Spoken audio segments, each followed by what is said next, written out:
Hello दोस्तों, मैं अपने चैनल पर आप सब लोगों को वेलकम करता हूं। आज हम पढ़ने जा रहे हैं स्टॉपिंग पावर को।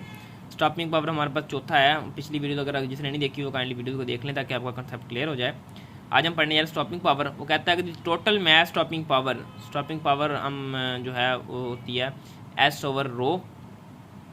टोटल जो है इसका वो कहता है of a material for charge particle defined as, उसकी डेफिनेशन बताएगा, defined by the international commission on radiation units and measurements. जो उसका जो है एब्रीवेशन है वो हमारे पास ये है ICRU। इससे हम उसको शॉर्ट में लिख सकते हैं।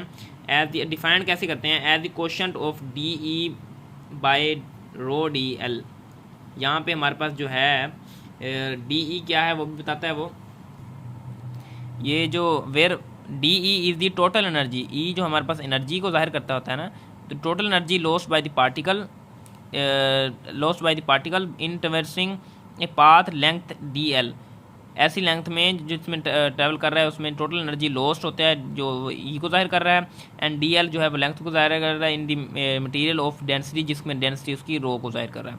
अब इसका कहता है कि जो स्टॉपिंग पावर टोटल जो है वो इक्वल होता है हमारे पास stopping power collisional plus stopping power radiational, क्योंकि हमने दोनों को डील कर रहे हैं ना, कोलिजनल और रेडिएशनल लॉसेस दोनों को डील कर रहे हैं, इसलिए हमारे पास दोनों का जो सम होगा वो हमारे पास टोटल स्टॉपिंग पावर के इक्वल होगा।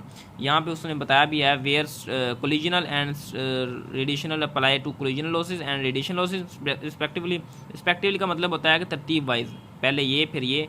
तो इसका जो पहला होगा कोलिजनल लॉसेस, दूसरे को हम कहेंगे radiation losses. Discussed in previous section, previous section में मैं आपको पहले भी बता चुका हूँ कोलिजनल और रेडिएशन लॉसेस के बारे में।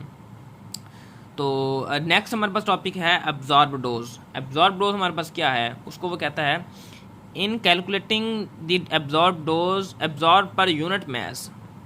ठीक है, इसको हम एब्जॉर्ब टोटल को हम कहते हैं absorb dose. In calculating energy absorb पर unit mass which is known as absorb dose, one needs, एक बंदे को चाहिए to know the energy electron fluence आपको जानना लाजिम है, रिस्ट्रिक्टेड कोलिजनल स्टॉपिंग पावर। इसका इन दोनों का जो है ना याद करना जानना आपके लिए लाजिम है। Restricted collisional stopping power defined as the rate of energy loss per unit path length in collisional in which energy is locally absorbed rather than carried away by energetic secondary electron भी पहले मैं पिछले topic में आपको बता चुका हूँ polarisation में, या उससे पहले किसी टॉपिक में था। तो कहता है कि ये इसकी डेफिनेशन होगी, दस दी रिस्ट्रिक्टेड कोलिजनल मैस स्टॉपिंग पावर। ये हमारे पास क्योंकि हमने पहले सिर्फ दो पढ़े थे, कोलिजनल और रेडिएशनल, अब हमारे पास है, उसने बताया कि रिस्ट्रिक्टेड कोलिजनल मैस स्टॉपिंग पावर, उसको हम L से जाहिर करते हैं, S की जगह L आ जाता होता है, और बाकी कोलिजनल वाला यहाँ पे अप्लाई होता है। और charge particle is defined as the quotient of DE by radial, where DE is the energy loss by charge particle in traversing distance DL। Same पहले वाली डेफिनेशन है, as result of those collisional with atomic electrons in which the energy loss is less than delta.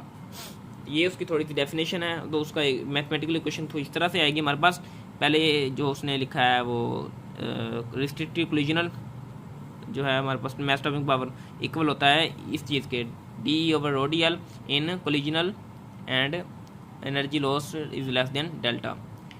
तो अब if electron energy flux is the differentiated distribution of flux with respect to energy, कहते हैं इसको हम differentiate अगर करते हैं with respect to energy, the absorb dose D is closely approximated by.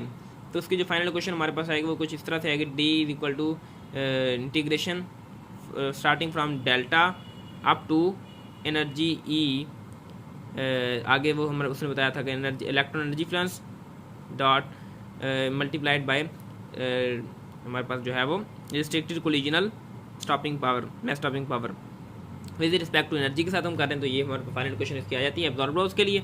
तो आगे भी पढ़ लेते हैं क्या कहते हैं, use of stopping power in photon and energy dosimetry has been discussed in chapter. ये उसने कुछ प्रीवियस रिलेटेड किया उसने। Quantitative data on stopping powers as a function of electron energy for various elements and materials have been calculated by Berger and Seltzer. ये MCQ के लिए लाजिम है अगर आप याद करना चाहें तो, and tabulated in table 8.8 of apprentice more extensive. ये उसने अपना उसने थोड़ा सा डिटेल में बताया। अगर आप डिटेल में पढ़ना चाहते हैं तो आप इन बुक्स को पढ़ें। हमारा जो टॉपिक यहाँ पे एंड होता है। उम्मीद है कि आपको जो पिछली वीडियोस और ये वाली वीडियोस मुकम्मल समझ आ चुकी होगी। अगर अच्छी लगी तो काइंडली चैनल को सब्सक्राइब कर दिएगा। नेक्स्ट में हम पढ़ेंगे इलेक्ट्रॉन स्कैटरिंग को। तब तक के लिए अल्लाह हाफिज़।